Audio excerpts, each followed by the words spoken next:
ایودھیا کا مزاج نہیں لائے، ایودھیا کا مزاج نہیں لائے، گنگا کا مزاج نہیں لائے، زمزم اور کوثر ہی کا مزاج لائے۔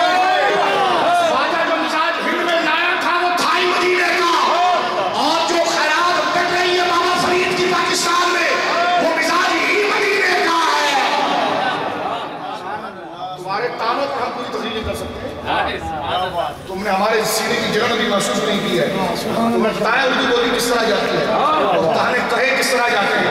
میں کل کہہ رہا تھا آپ صاحب سے انگریزی ہمیں آتی تو ہم چکے چھڑا دیتے، لیکن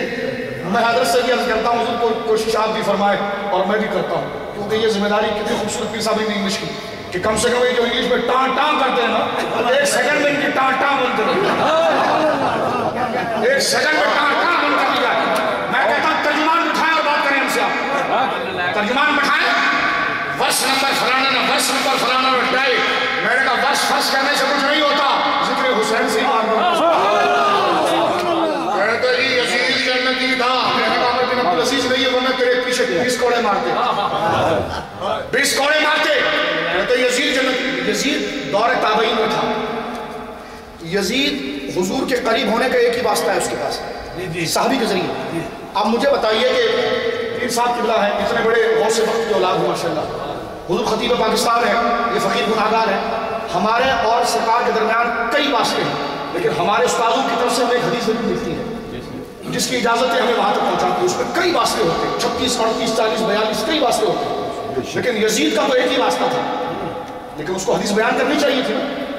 لیکن حدیث تو امانت کی بات ہے۔ تم کہتے ہو یزید وقت کا خلیفہ ہوگا، امام ابن حجر تڑپ پڑے، تہذیب التہذیب جو مقدمہ ہے، فرماتا ہے یزید سے حدیث،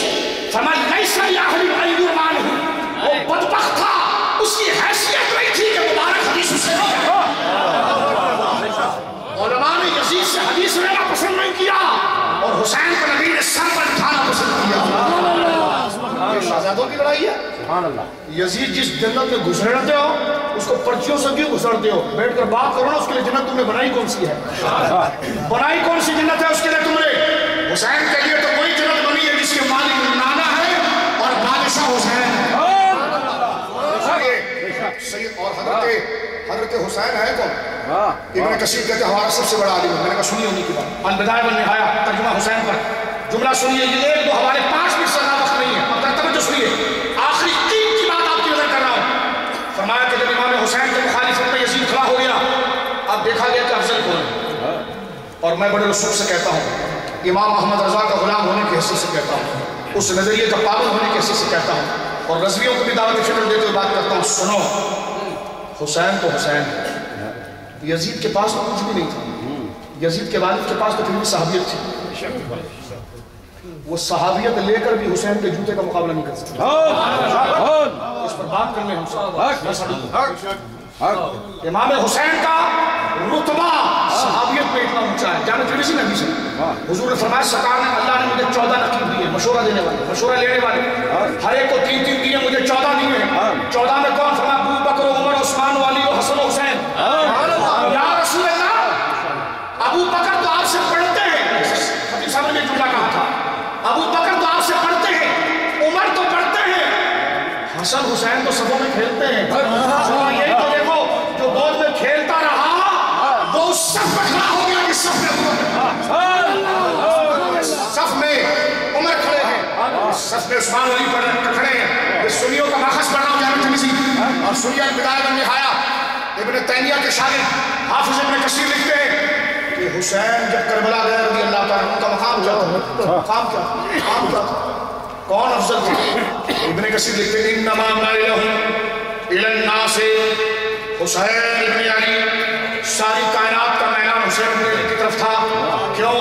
لأنہ سید الکبیر و ابن بنت رسول اللہ، اس لیے کہ وہ سیدوں کے سردار تھے،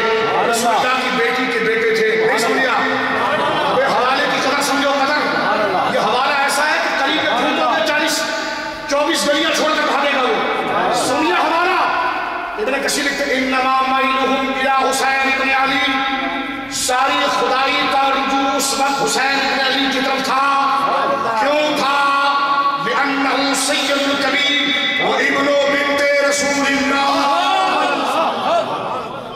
اس لیے کہ وہ سیدوں کے سردار تھے سبحان اللہ سبحان اللہ اور رسول اللہ کی لخت جگر بیٹی کے بیٹے تھے رسول اللہ کی بیٹی کون سبحان اللہ سبحان اللہ فرماتے ابنتی فاطمہ حورا و آدمیہ میری بیٹی فاطمہ انسانوں میں حور ہے سیدہ کی میں تعریف کرنے جا رہا ہوں میرا امام احمد رضا اس روایت کو لیتا ہے اور ترجمہ سند سے اس کی تفصیل بیان کرتا ہے حضور فرماتے حضرت خطیب صاحب نے ایک بات امام حسن کے حوالے سے بھی فرمایا میلاد کے حوالے سے بڑا پیارا وہ جملہ تو نہیں بتاتا میں لیکن وہ بات خطیب صاحب کی توجہ سے کہوں گا حضرت دیکھیے آپ نے بالکل بنیادی بات فرمائی اور آپ کے علم میں یقیناً ہے یہ میں آپ کو سبق سنانے کے لیے سے سوال عرض کر رہا ہوں سنیے رسول اللہ فرماتے ابنتی بنتی فاطمہ میری بیٹی فاطمہ حورا و آدمیہ انسانوں میں حور ہے سبحان اللہ ولم تحدو ولم تمتتو فرمایا کہ نہ وہ عورتوں کی بیماریوں سے بھی پاک ہے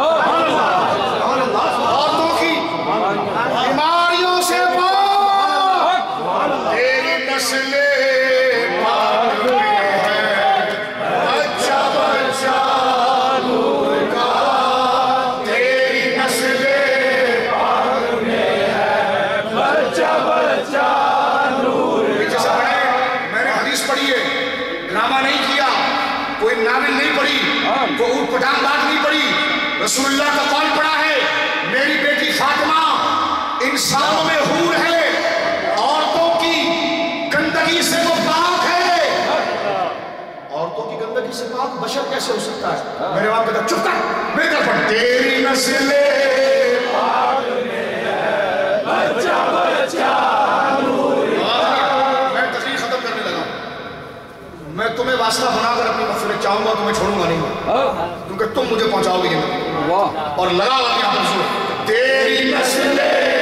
پاک میں ہے بچہ بچہ نور کا تو ہے نور تیرا سب گھرانہ نور کا تو ہے نور تیرا سب گھرانہ نور کا ہمارا بنتی ابنتی فاطمہ سبحان اللہ میری بیٹی فاطمہ انسانوں میں حور ہے سبحان اللہ سبحان اللہ فرمایا وہ نجاست سے پاک ہے سبحان اللہ گندگی سے پاک ہے ارے گندگی سے پاک ہے اولاد اس کے بغیر نہیں ہو سکتی ہاں جی ڈاکٹر صاحب طبلہ ملک صاحب اولاد اس کے بغیر نہیں ہو سکتی فرمایا ہوتی ہے ایسے کہ جب حسن آتا ہے امام حسن آئے امام حسن ایسے آئے جیسے مصطفیٰ آئے آپ زہرا کی گود میں آئے جسم پر نجاست نہیں تھی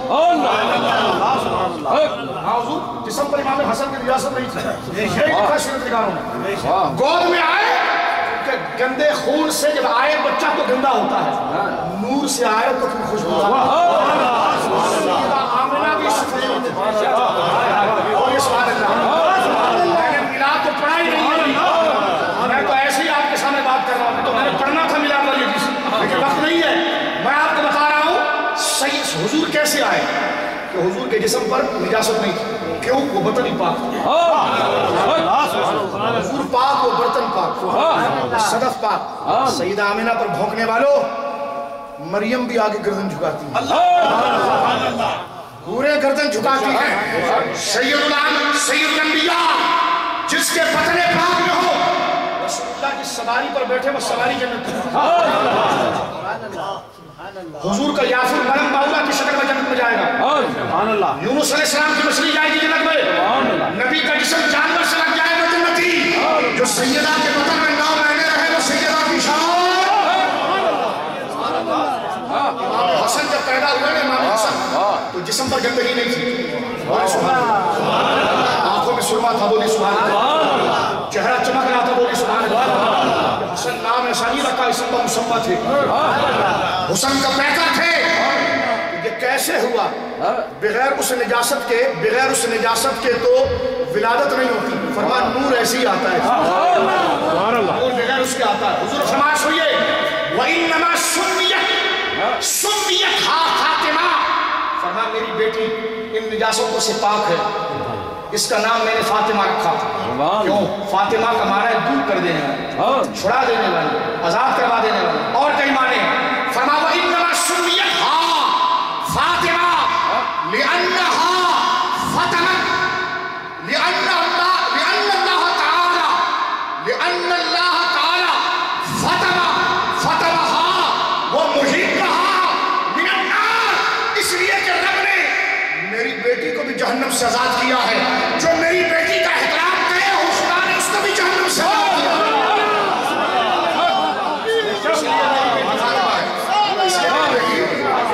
تو ابن کثیر کا یہ جملہ سنیے اور شاہ صاحب کو حکم آ گیا، میں ختم کر رہا ہوں۔ فرمایا کہ انما مائل مؤمنہ حسین ابن علی، ساری کائنات کا گزر بسر حسین ابن علی کی طرف تھا، یزید کی طرف کوئی نہ تھا۔ لأنہ سید الکبیر، یہ بات ہم نہیں کر رہے، یہ قسم مخالف کر رہا ہے، کہتے ہیں لأنہ سید الکبیر وابن بنت رسول اللہ، حسین سیدوں کے سردار تھے اور سردار کی شہزادی بیٹی کے بیٹے تھے۔ آگے لکھتے ہیں ابن کثیر لیسا وجہ لیسا علی الارض لیسا علی وجہ الارض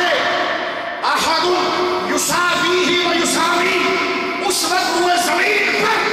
کوئی نہیں تھا جو حسین کی برابری کر سکے۔ گفتگو ختم۔ ابو ہریرہ کون ہے؟ ابن معظم کہتے ہیں، امام صاحب کہتے ہیں، ابن معظم نے کہا کہ کن فی الجنازہ، میں خود امام حسین کے ساتھ جنازے میں تھا، میں خود امام حسین کے ساتھ جنازے میں تھا۔ حسین کے جنازہ پڑھایا، جوتے دور اٹھائے، اس روایت پر ڈھیلا نہیں ہوا، لائن لگی ہے، کھڑکی پر باری آ گئی، پورے دھوپ میں پورا دن تم نے لائن لگائی، اب دستخط ہونا ہے، دو جملے پڑھ رہا ہوں، بیدار ہو جاؤ، بیدار ہو جاؤ۔ نعرہ رسالت، نعرہ رسالت، نعرہ رسالت۔ سنیے سنیے، ابن معظم کہتے ہیں کہ میں جنازے میں تھا، کننا فی الجنازہ، میں جنازے میں تھا۔ امام حسین تصور کرنا، تصور تصور تصور، ہاتھ چومنے کو شرک کہنے والوں، پاؤں چومنے کو شرک کہنے والوں، تمہاری عقل ٹھکانے لگ جائے گی کہ تم حوالہ سن لو گے اور جواب لے آؤ گے۔ ہے بھی ابن تیمیہ کے شاگرد امام ذہبی، سیر اعلام النبلاء میں پڑھ رہا ہوں، کوئی چھوٹی کتاب نہیں پڑھ رہا ہوں۔ سنیے سنیے، ابن معظم کہتے ہیں کننا فی الجنازہ، میں جنازے میں تھا، امام حسین نے جوتے دوسرے دور اتارے اور نماز پڑھائی، نماز پڑھا کر آئے، جوتا پہننے لگے، کوئی بوڑھا آدمی پاؤں پکڑ لیا، ایک بوڑھے آدمی نے، جواب دو جلدی دو جلدی دو، بوڑھے آدمی نے، بوڑھے نے سفید داڑھی تھی اس کی، راوی کہتا ہے کہ میں اس کی سفید داڑھی کو دیکھ بھی رہا تھا اور اس نے اپنا امامے کا کپڑا لے کر امام حسین کے پاؤں صاف کر دیا اور کہا شہزادے جوتا پہنو نا، جوتا پہنو، تو کہتے ہیں اس کے اندر عاجزی اتنی تھی، بوڑھا آدمی امام حسین کے پاؤں پکڑا ہوا، سبحان اللہ کی آواز، کوئی جذبات رکھتے ہیں، جذبات رکھتے ہیں، میں اور خطیب صاحب الحمدللہ بھی اتنے تازہ ہیں کہ ابھی میرے پاس انشاءاللہ 2-2.5 گھنٹہ آپ تقریر کریں، اس کے بعد پھر میں 2-2.5 گھنٹہ کریں، یہ 2-2.5 گھنٹہ کریں، پھر میں 2-2.5 گھنٹہ، آواز میں فرق آ گیا تو پھر گئے، آوازیں غرارے سے نہیں نکلتی، جوش سے نکلتی ہے، خدت سے نکلتی ہے، یہ وفا اور کرنٹ ہونے چاہیے، توجہ رکھیے اس بات پر۔ اب آخری جملے میں عرض کر رہا ہوں، آپ کے سامنے توجہ رکھیے گا، توجہ ہے، وہ بوڑھا آدمی آیا، امام حسین کو پاؤں پکڑ لیا، ابو ہریرہ والی روایت یاد ہے نا، ابھی مروان والی یاد ہے کہ نہیں ہے؟ وہ ابھی مروان کی بڑی طرف، مروان، میں نے کہا ہر 2 نمبر آدمی کی طرف تھا، یزید کی تم کرو، مروان کی تم کرو، کبھی حسین کا ذکر تم نہ کرو، توحید بچانی ہے۔ میں نے کہا تو یزید کے جھنڈے میں لگا کر کو کیا توحید زندہ ہوتی ہے؟ اب ذرا سنیے اس بات کو، جوتا پہننے گئے، کیفیت میں اترے، کیفیت میں آپ کا بچہ بھی آپ کے شوز کو ہاتھ لگائے تو آپ کا دل ہل جاتا ہے، بتاؤ بتاؤ بتاؤ، سچ بتاؤ، ہوتا کہ نہیں ہوتا؟ پریکٹیکل بتاؤ، تقریر مقریر نہیں، سائڈ میں دیوانے بن کے بتاؤ، ہوتا کہ نہیں ہوتا؟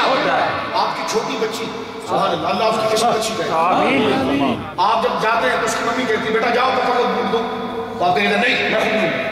دوں، آپ کی چھوٹی بچی جوتے کو ہاتھ لگاتی ہے، آپ سے رہا جاتا ہے؟ نہیں، بولو نا، نہیں، بولو نہیں، تو اگر بوڑھا آدمی آتا ہے، امام حسین جوتا پہن رہے ہیں، جوتا، ایک بوڑھا آدمی آیا قدموں میں بیٹھ گیا، بیٹھ گیا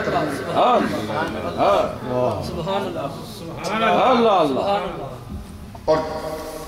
پاؤں صاف کر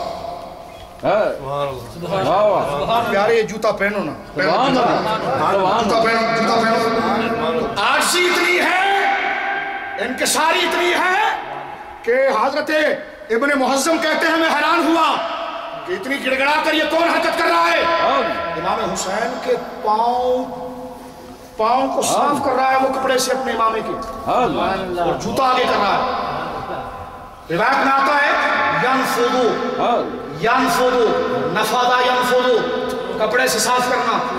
ینفضو بصوبہ ینفضو الترابا بصوبہ عن قدم حسین امام حسین کے قدم سے مٹی صاف کر رہا ہے امام حسین نے اس کا کاندھا پکڑا ملک صاحب بوڑھے آدمی کا کاندھا پکڑا پوچھا کون ہے بوڑھے نے سفید